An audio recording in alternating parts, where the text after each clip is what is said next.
All right. Christine, are you seeing my Yes. PowerPoint screen? Amy's coming back, so hopefully that works. All right. Well, welcome everyone, and thanks for joining us and giving up one of your holiday evenings. We really appreciate it. So today we're here. This is part of a series of presentations that we've been giving on a project to develop watershed management plans for Alton Bay, Center Harbor, and the Broads. And I think I have met everyone here, but for anyone in the recording, my name is Maggie, and I'm a senior project manager and hydrologist at FB Environmental. And I'm joined by my colleague Christine, who is a project manager and water resource scientist at FBE and also leads our geospatial services. So Christine and I worked collaboratively on these watershed management plans with support from our colleagues over the last 2 years, and we're here today to share an overview of the draft plans that we have recently completed. So, for anyone unfamiliar, there we go. These three plans are part of a larger comprehensive protection initiative across Lake Winnie. And so there are already watershed plans that are complete for 6 bays in Winnie, but Alton Bay, Center Harbor, and the Broads were not completed yet. And so the Lake Winnipesaukee Alliance was able to secure $500,000 in federal funds to support their comprehensive protection initiative. And part of those funds included the completion of watershed plans for these 3 bays, which then completes plans for all of the bays around Lake Winnipesaukee. And really, what a watershed management plan is a document that provides a framework on how to restore water quality in impaired waters, or in the case of Winnie, how to protect water quality in waters that have threats from non-point source pollution from the landscape.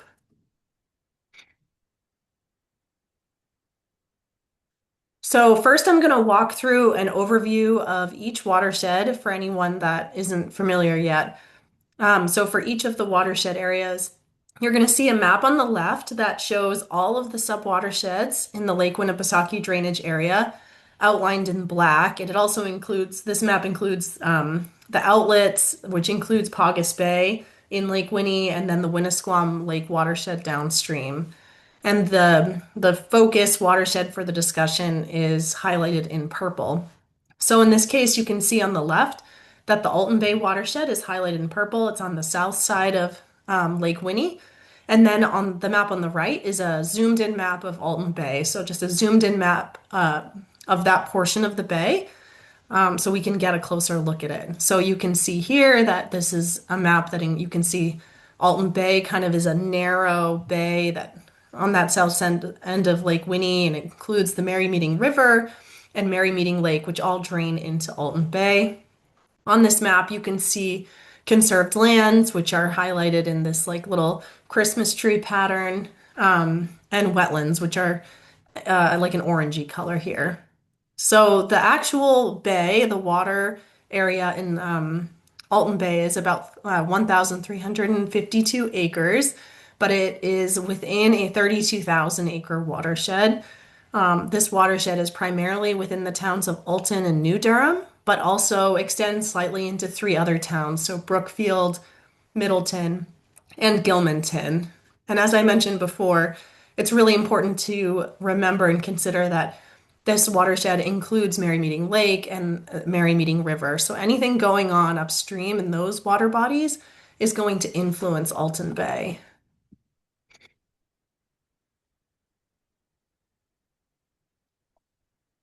So similar setup here for Center Harbor. You can see the Center Harbor watershed in the purple color, kind of in the northwest side of Lake Winnie.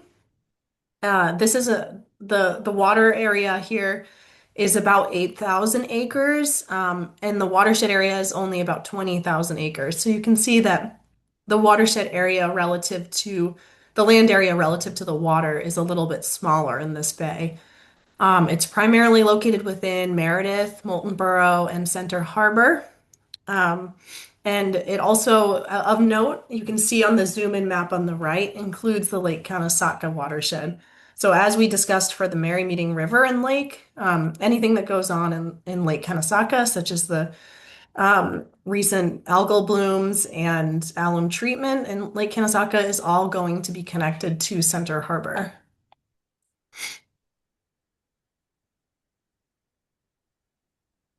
And lastly, here we have the Broads. So the Broads watershed is really the culmination of all the subwatersheds in Winnie. So this represents the land area that we've classified as being directly draining into kind of that center portion of Lake Winnipesaukee.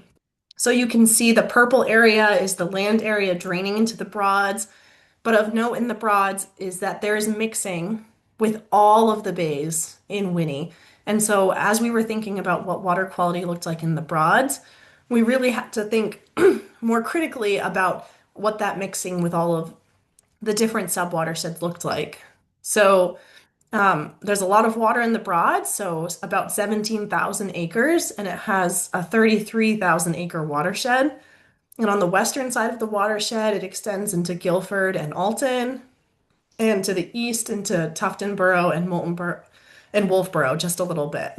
And there's a little bit that extends into New Durham, Moultonboro, and Meredith. And again, so this is representing all of the land area that's directly draining into the Broads. So to understand why we are developing watershed management plans for these three bays, we really need to take a step back. And so this graphic is really just to show, got it.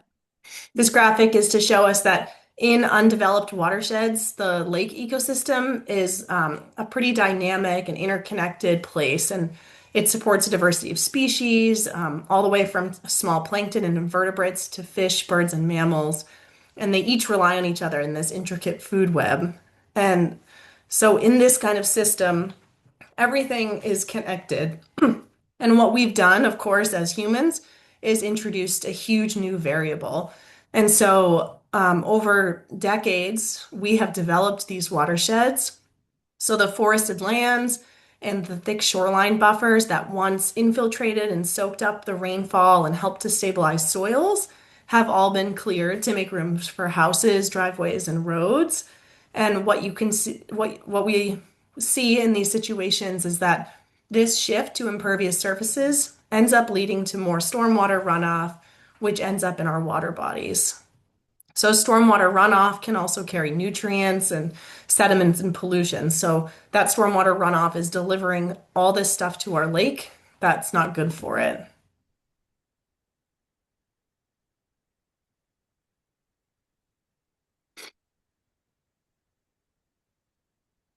So, this is a graphic about how lakes change over time.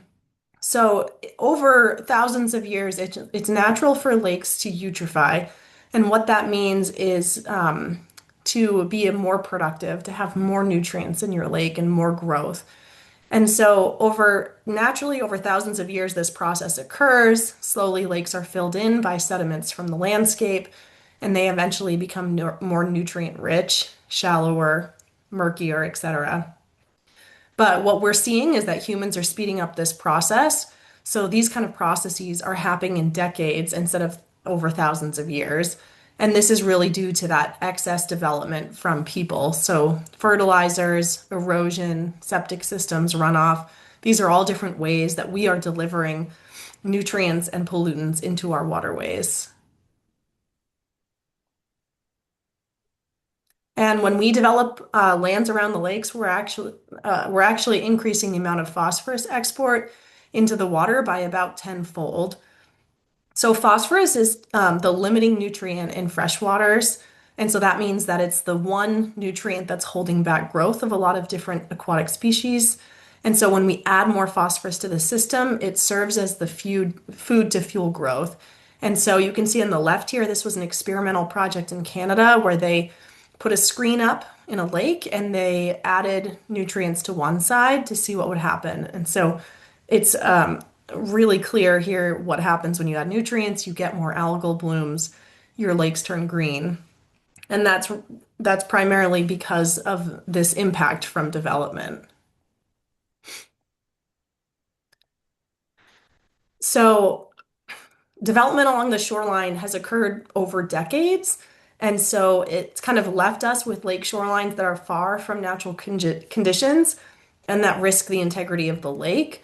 And so this can feel like a really tough challenge for us in this time where we're kind of addressing issues that have occurred over many years.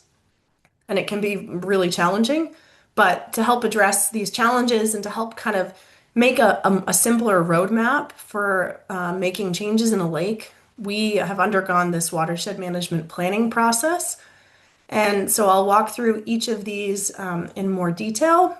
But basically, this process, it's a cycle. And so you start with building public support and educating folks about what the issues are. And that's something that the Lake Winnipesaukee Alliance has been doing for decades. And then you need to define the problem. So you need to understand what the existing water quality is, how much capacity there is for more pollutants, more nutrients in that water body.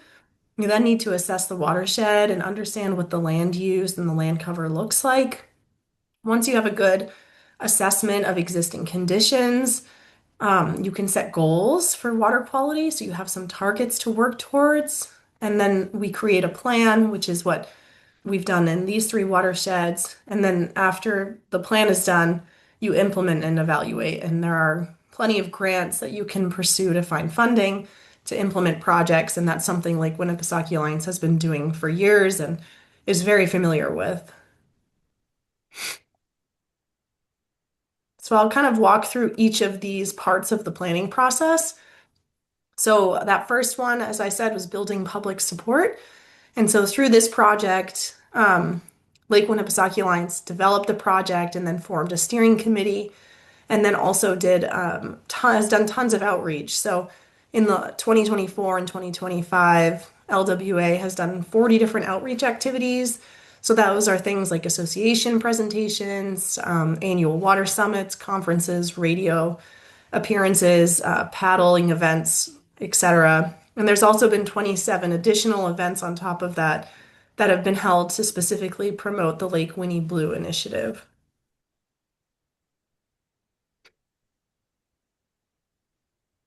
And then we move into defining the problem. So remembering back to our earlier conversation about trophic states, Alton Bay is classified as oligotrophic. And so oligotrophic means you're a low productivity lake or high water quality. So you haven't gone through that process of eutrophication. And so in Alton Bay, there are three sampling stations.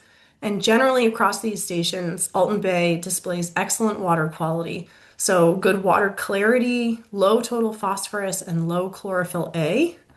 Alton Bay also has really good levels of dissolved oxygen, which is really critical for aquatic life. Station 25, which you can see kind of in the middle there, the blue stations, those are the ones right in Alton Bay. So Station 25 has a longer record. It actually has shown some slight increasing trend in water clarity. So that means that the water has actually become slightly clearer over time.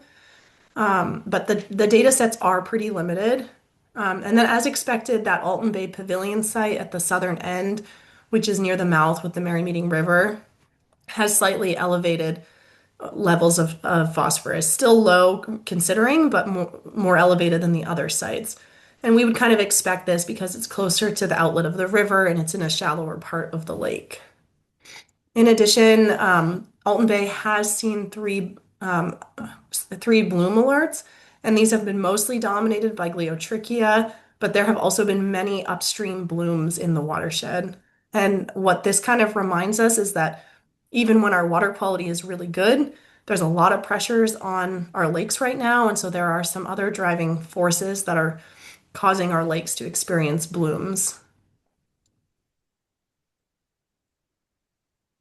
So here's a zoomed in map of Center Harbor. You can see here that there's, let's see, one, two, three, four, six sites within Center Harbor, and then there's that site at the deep spot in Lake Winnipesaukee. So Center Harbor is also classified as oligotrophic, but the data set is very, very small in Center Harbor. So the state report was actually put out based on like a single point, so it renders the report fairly useless. There are slightly longer records at some of the other sites, but they're still pretty weak. So one of the goals coming out of this plan is to increase the monitoring frequency in Center Harbor. Let's see, based on the limited data available for this harbor, there is some evidence that total phosphorus levels are slightly more elevated in the bottom waters, but that the data that suggests that is really old. That can be a red flag because if you have total phosphorus levels that are high, then you can see those blooms. And there's also some evidence that there's slightly lower dissolved oxygen in the bottom waters of Center Harbor. So that really warrants further follow-up sampling to get a better understanding of that.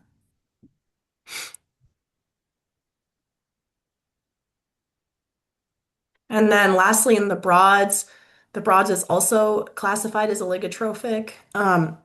Because the Broads is so deep, there's a lot more dilution that can happen in the Broads. And it's when it's like windy, there's also less susceptibility to mixing with bottom waters that can mobilize nutrients. But it's still really important to be monitoring changes that happen in the Broads because there are often these tipping points where water quality in these kind of systems is bad, becomes poor, and is hard to turn around. So the sampling here, the state reports are really based on two deep spot sampling locations. As we discussed earlier, the Broads is connected to all of the subwatersheds, and so we have to be thinking about exchange with all of water exchange with all of those subwatersheds.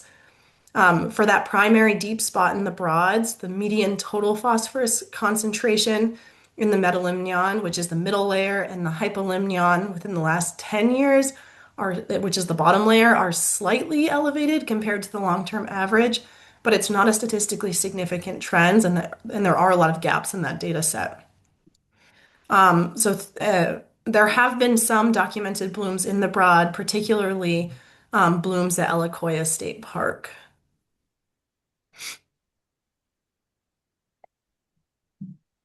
So after we have characterized the existing conditions in the water quality conditions, we can go out and assess the watershed and look at what's happening on the land. So to do this in this project, we completed three surveys.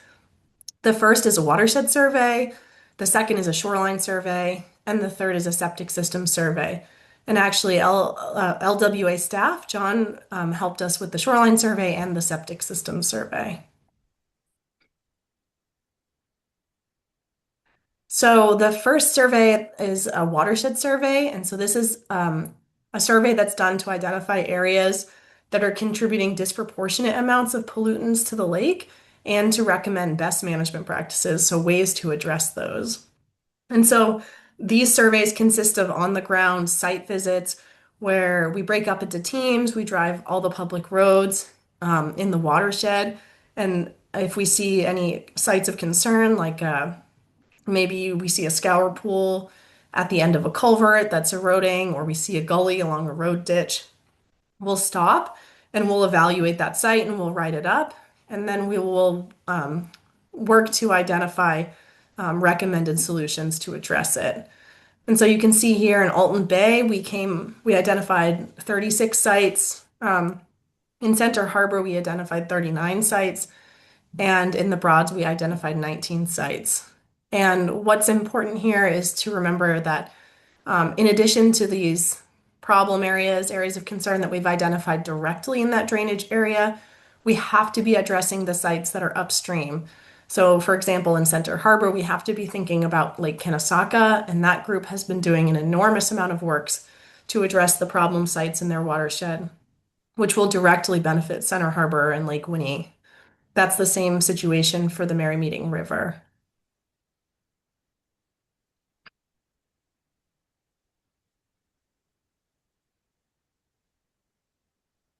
Oh, I didn't realize all those had to pop up.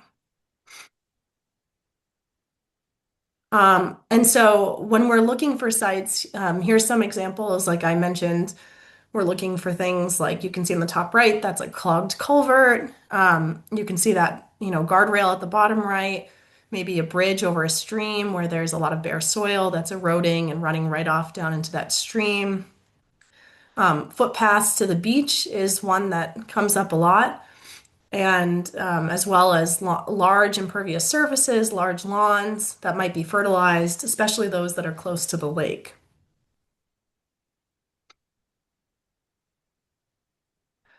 All right, so the shoreline survey is the next survey. And so this one John was able to do. He graciously took on this behemoth of a task. And so to do this assessment, John and volunteers drove a boat around the whole perimeter of the shoreline for these three bays. And what they did is by property, they ranked each parcel. So parcels got ranked based on how good their vegetated buffer was, presence of bare soil on the property, the extent of shoreline erosion, and then the proximity of structures to the lake, so how close the building is, and the slope of the land. And I'll just note that based on the scores that came out, the Lake Winnipesaukee Alliance has already mailed out postcards to properties that scored poorly so that they can offer technical assistance to those sites to try to improve management of stormwater and runoff on those sites. And so here we've outlined in orange these first three categories. So vegetated buffer, bare soil, extent of shoreline erosion. And really what these are trying to get at is how much have humans disturbed that property. And so you can see in these figures, there's a chart that shows all of the parcels in each of the subwatersheds and how they ranked. There's actually a fair amount of parcels that ranked pretty well. There's like a handful of parcels that ranked really poorly, which makes it pretty manageable to identify those and go seek support. You can see here, this is just displaying this in a different way. So we're putting this spatially on the map. So each parcel here is rated based on its disturbance score. Low is green, yellow is kind of medium, and extreme disturbance is noted in red. And this is all in the watershed plans that you can look at and spend some time with. So next, out of the data that John collected, he was able to use the proximity of structures to the lake and the slope of the land to give each parcel a vulnerability score. So how vulnerable is that property to erosion, absent of, what humans have done to disturb it? I guess other than having a structure there, we're kind of assuming that for the most part, the structure is going to be there. And you can see here there were more vulnerability scores that were higher or poorer, and that was really driven by structures that are close to the lake. Again, displayed spatially here. Low is green and red is high. So you can see that those orange, yellow, and red sites are a little bit more frequent when we're looking at the shoreline vulnerability score.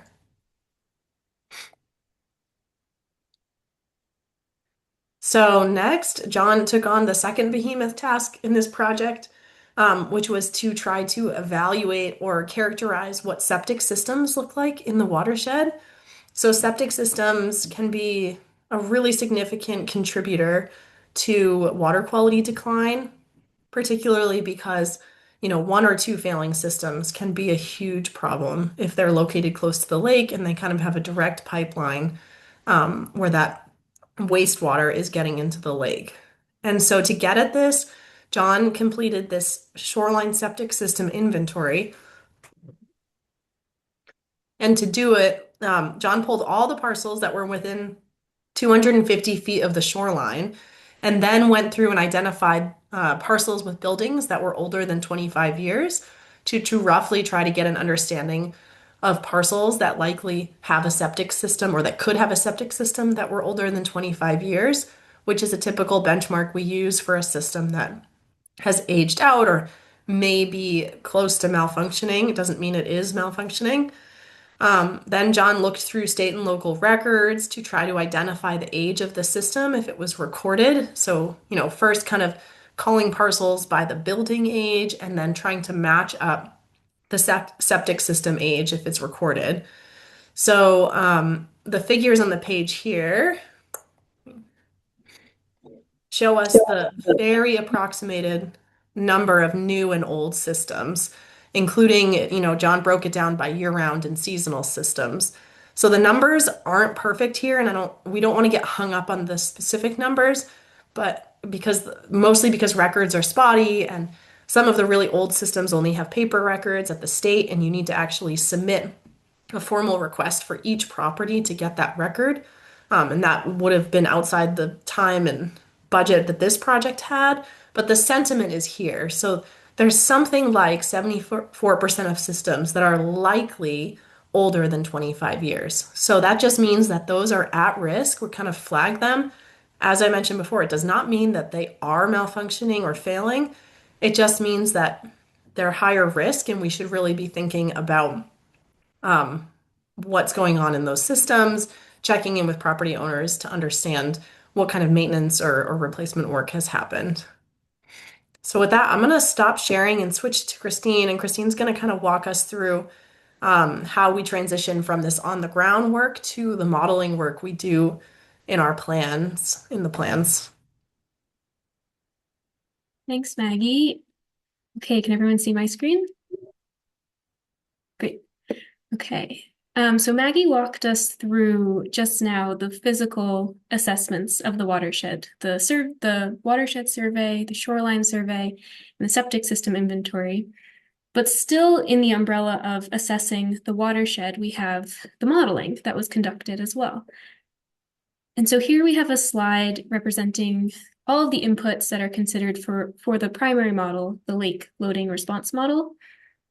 And this model quantifies the amount of phosphorus coming in from all these different sources. And all of these different sources have an impact on the water quality of the lake. And this applies to each of the watersheds for this project as well. So sources coming in from various sources include watershed runoff from different types of land use, both urban, agricultural, forested as well, atmospheric dust or atmospheric deposition, load coming in from septic systems and groundwater flow, loads from waterfowl depositing their waste directly into the lake, from internal loading, where there's the potential under low oxygen conditions where phosphorus can be released from sediment as well. So we try to quantify that too. And then we also have phosphorus coming in from other areas of Lake Winnipesaukee as applicable for the bay of interest. Because we have to remember that we are part of a bigger system here, and what's happening in other watersheds does have an influence on Lake Winnipesaukee as a whole. And so all these different sources accumulate in the lake, and all this phosphorus can feed algal growth and contribute to cyanobacteria growth. And so we've run the model 3 separate times, one for each watershed. And I'm going to be presenting the numbers or the relative percentages from each of these sources on this slide for all 3 at once. So we've color-coded it. So any number that shows up in blue is going to be the result for Alton Bay. Any number that shows up in red is going to be for Center Harbor. And then anything in purple will be for Broads. And they will always be in this order as well. So if we look at loads coming in from the watershed and base flow, we can see that 71% of the total load to Alton Bay is coming from the watershed, whereas 40% of the total load for Center Harbor is coming from here, and then 87% for the Broads as well. And it's important to note here too that we accounted for those upstream watersheds as well. So when we modeled Alton Bay, we included the loads coming in from the Merrimack Lake and River when we did that modeling a couple years ago. And then for Center Harbor, we also included the modeling that we did for Lake Winnipesaukee when we did their watershed management plan. And then when we modeled the broads, that was a tricky one, but it incorporated all of the watershed loads from all of the watersheds in the Lake Winnipesaukee watershed. And that's why we saved this one for last too. So we had all the information to pull from when we finally got to modeling the broads. We also have some interactions with Lake Winnipesaukee. Note here that mixing with Lake Winnie is missing for the broads because it pretty much is Lake Winnipesaukee, the primary area of the broads. We have loads coming in from septic systems, atmospheric deposition, waterfowl waste, and internal loading as well. And overall, the largest contribution can be seen coming from the watershed and base flow, and the smallest is coming from internal loading, which is excellent. That likely shows that there is sufficient oxygen throughout the lake, but it could also be a lack of data as well. So as Maggie mentioned, when we were discussing the water quality analysis, it is one of our goals coming out of this project to make it a focus to increase the frequency of water quality monitoring in Winnipesaukee itself. And so we can take these total loads coming from all these different sources and apply it not only to the watershed as a whole, but to each individual sub-area, sub-watershed within the larger watershed. And I apologize, I'm using watershed to mean multiple things here, but it's essentially just the area that's draining to a designated point. So we've broken up each of these three watersheds into sub-watersheds, subsections of sub-drainage areas, and color-coded them based on the total load in terms of phosphorus, in terms of kilograms per hectare per year. And so it's weighted spatially as well. And the colors, the ranges are the same. The scale is the same for all three, so you can kind of look at each and compare. But notice the scale bars are different, so the sizes aren't correct, but the colors are. And so here we can see that some sub areas of the watersheds are contributing more phosphorus load than others. And so this helps us then guide implementation measures. So maybe we can focus on improving land use practices, turning them into best management practices in the more orange and pink subwatersheds first. So maybe give these areas a bit more attention as opportunities arise. Through this modeling, we also can see what is contributing specifically within each of those sources. So in terms of the watershed load, what is it about the watershed that is making the load higher? And so if we look at the watershed contribution, it always comes back to development. And so the sentences here are repeated for each of the three bays. But overall, developed land covers a small part of the total land area of each watershed. So only 10, 22, or 9% of all the land area in the watershed.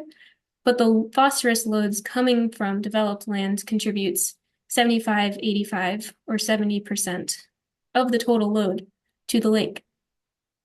And so this shows that our influence, although we might think we're just a drop in the bucket, we do have a big influence on the water quality of the lake and the nutrients that are coming into the lake. So sometimes it's, we say, well, this phrase just escaped me, but when you love something so much, you kind of need to take a step back sometimes. But overall, this is pointing at the influence that developed land has on the lake. And so once we finish the current condition state of the model, representing all the practices that are occurring currently, we can then manipulate the model to frame where were we in the past, where could we be going into the future in terms of water quality, and then where do we want to set the goal to get there. So to help frame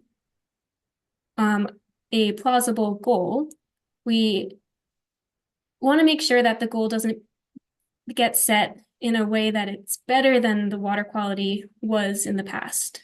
And so to figure out what that might have been, we take out all the development from the watershed model and we put forests back in its place. So we're undeveloping the watershed, if you will. And then we run the model again in this more natural state, and we can see the loads from each subwatershed to each bay have significantly gone down. So they're all green in this situation. And then on the flip side, we can conduct a build out analysis, which I'll explain on the next slide. But basically going from our current day situation and adding development into these watersheds in line with the current zoning regulations and current ordinances. And so if these watersheds were to be fully developed to the maximum extent that is currently allowed by the towns per their ordinances, we add those buildings into the model and we take out little bits of forest to account for those buildings. And we see like a worser scenario with higher loads of phosphorus coming into the lake per area per year. And we can also sometimes see certain subwatersheds pop up more than others. And so if we look at Alton Bay, Watson Brook in the west has, I believe, bigger areas of conservation land. And so this one is protected from future development, whereas the direct drainage on the eastern side would be a really coveted area and maybe had lower minimum lot sizes. And so more development could happen in those areas. And so ultimately, we don't want to set the goal so that it's better than what the water quality shows when we model it in the past. And we want to protect it so that we set an ambitious goal, but not overly ambitious as we look into the future. And so I mentioned a build out analysis. So I'll just touch on that with this slide here. And so these three maps have black and red dots on them. And the black dots represent existing buildings that are currently there. And then the red dots are the modeled projected buildings that could be there if the watersheds are fully built out. And this is all a big caveat because zoning ordinances can change and setbacks can change and more regulations for protecting natural resources can change. And these are some things that we recommended in the plans as well. And so even though this is just a snapshot in time, it can help us inform and guide discussions on how to improve the communities to support improving the water quality of the lake as well.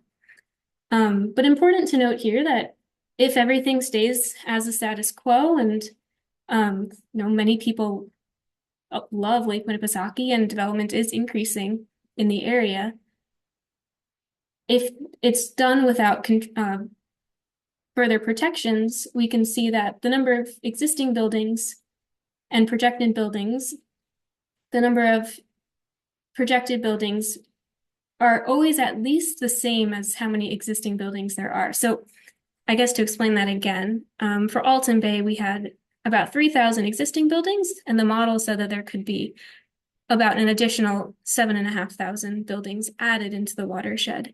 And so that's, a 2 times increase. For Center Harbor, it was about a 1 times increase.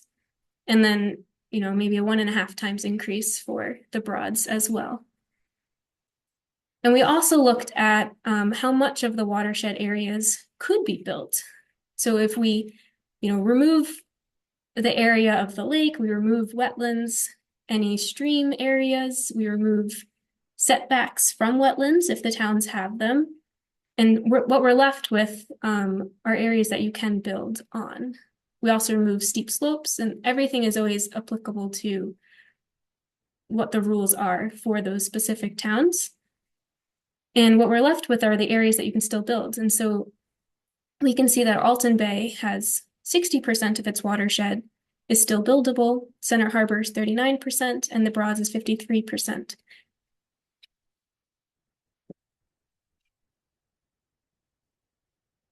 Okay.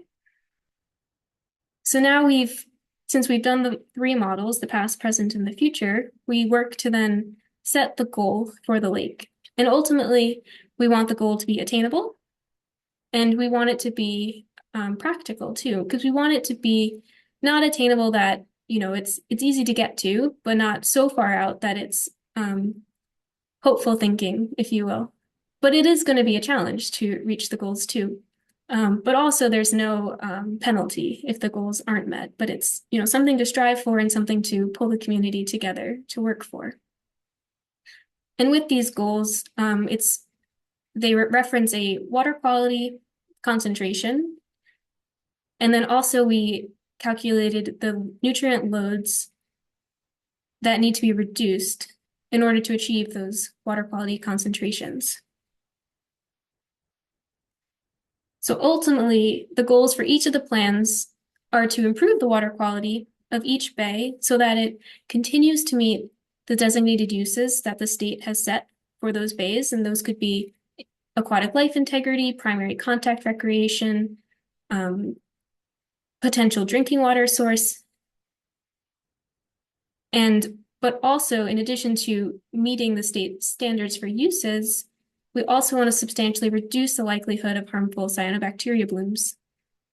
And so to put it simply, for everyone to go tell their neighbors and share the word, we want to have no lake blooms, low concentrations of nutrients, deep water clarity, because we always like to see our toes when we're swimming, and also to have a healthy lake for aquatic life as well.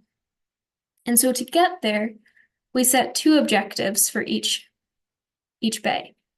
The first objective focuses on reducing pollutant load from existing development, so things that are currently happening in the watershed. And this can tie back to sites that we identified in the watershed survey, properties that were elevated or flagged in the shoreline survey, any old septic systems that need to get checked up on, things that are currently happening in the watershed.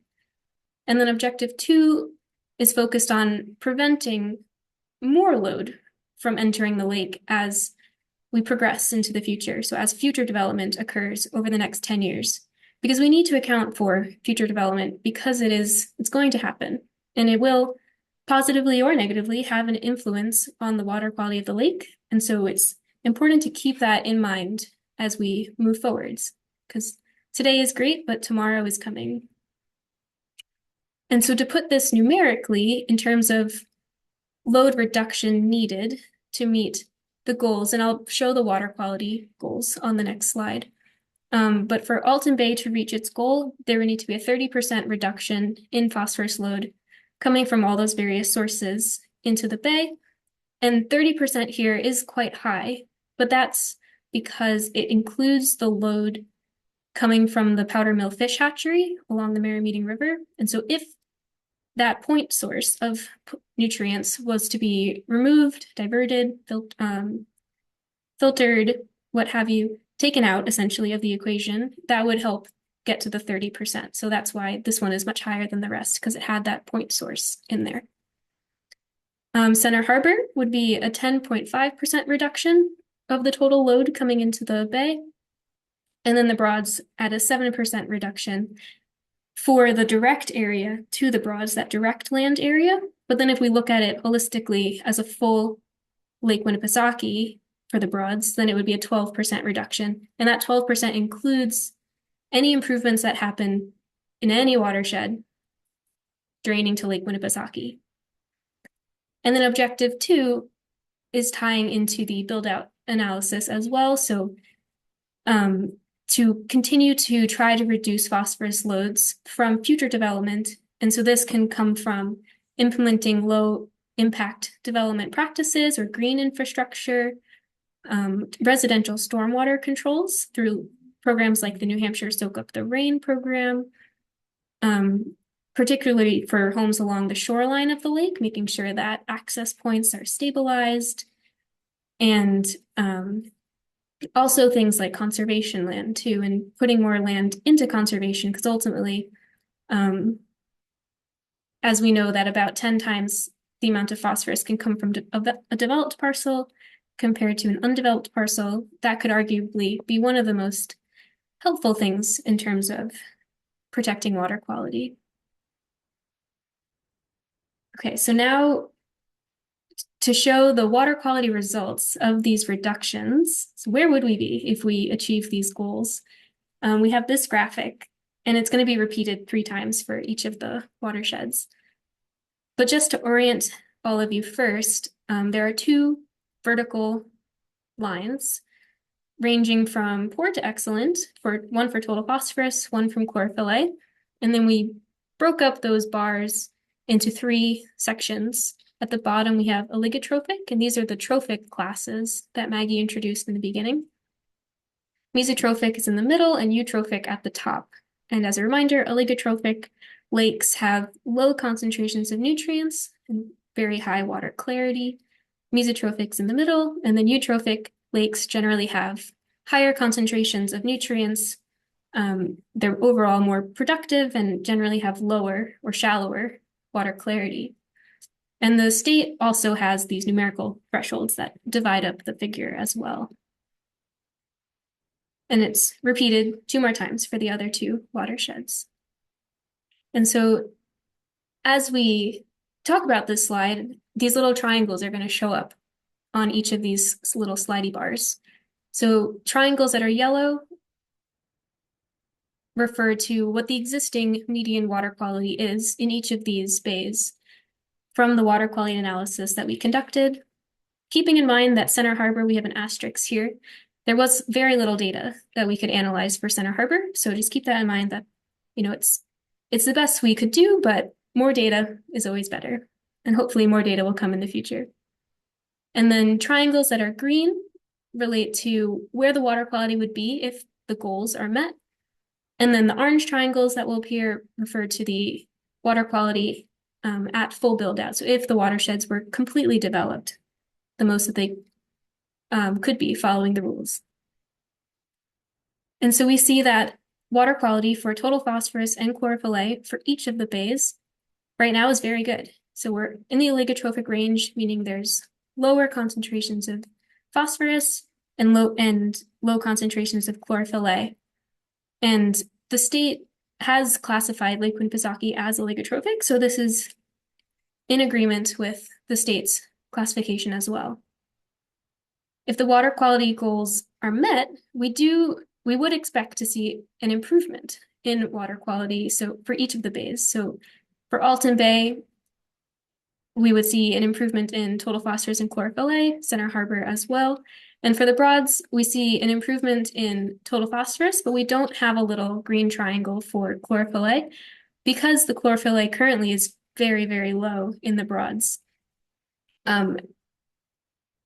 Right, it would be an unattainable goal if we added the little green triangle here. So we left it there, and any improvement to total phosphorus would likely have an improvement on chlorophyll A as well, as phosphorus is that limiting nutrient for things like algae, phytoplankton, things that photosynthesize and use phosphorus as well. Wrong way. On the flip side, if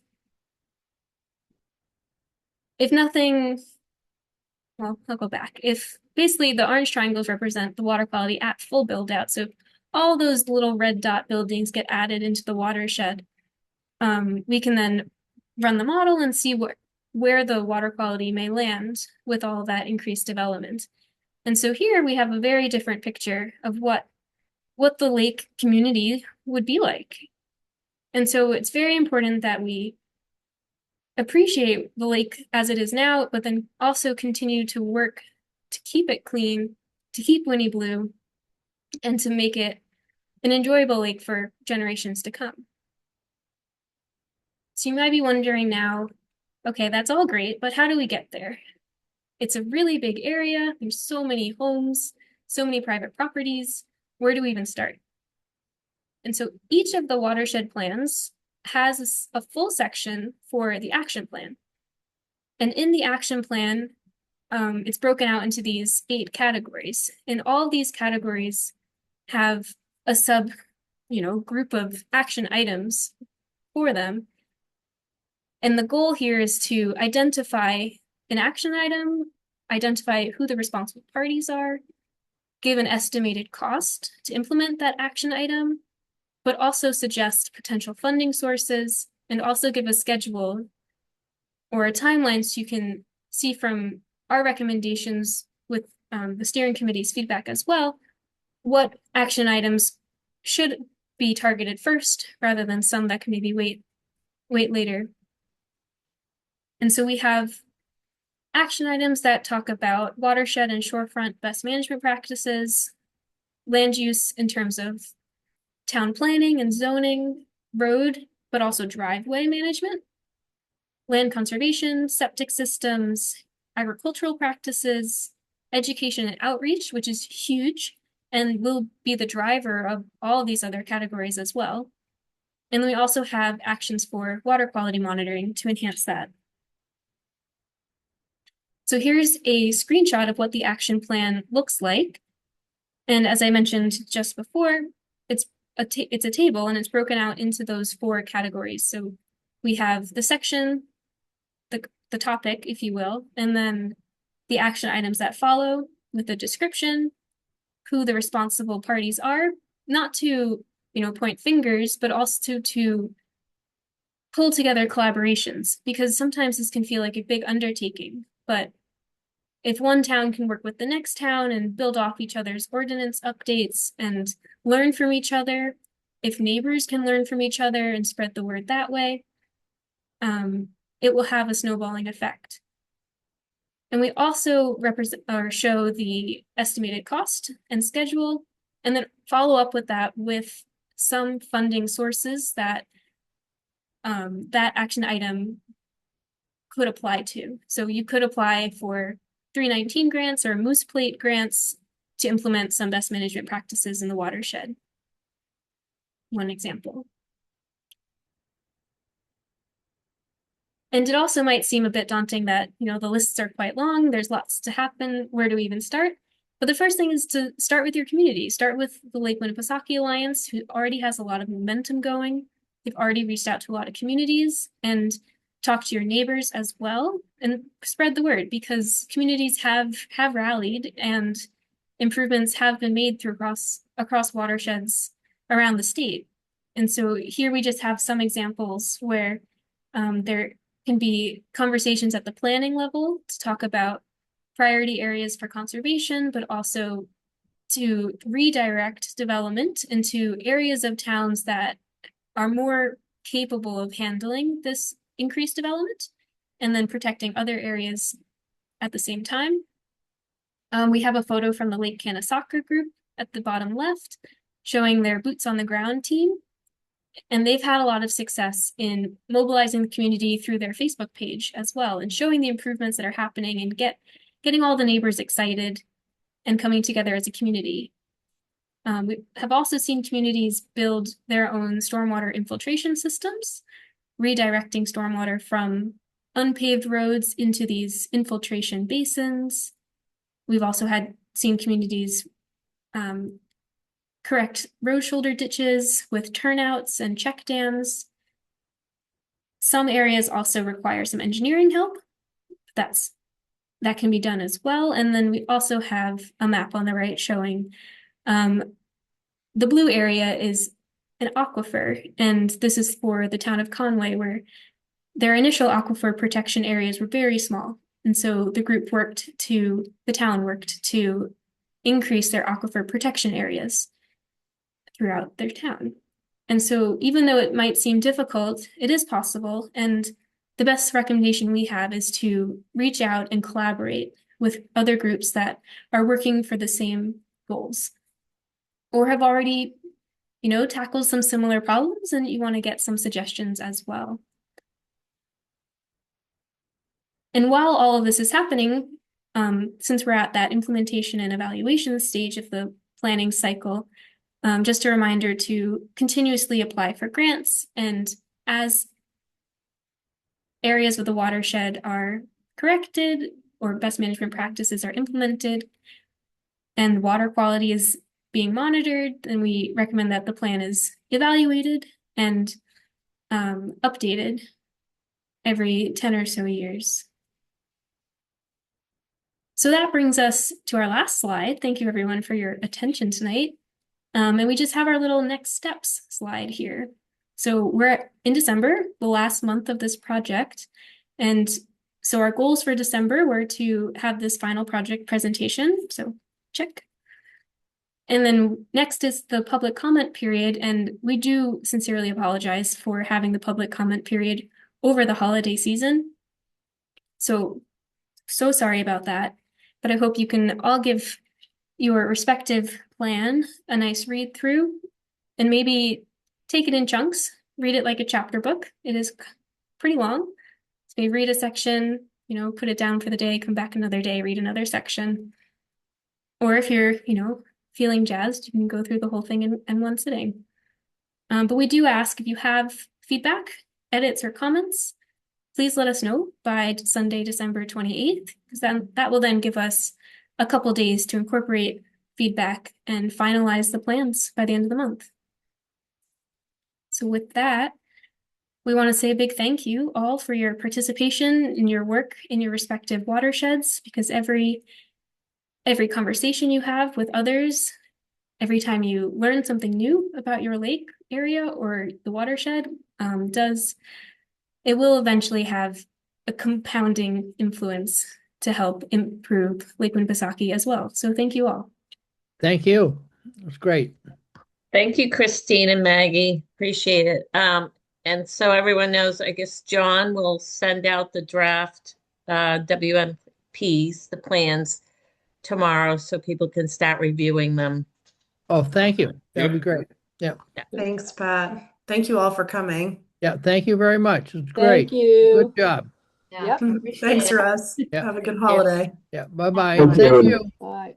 Thank you, and nice holidays to Merry everyone. Christmas. Bye, Dana. All that. Yeah.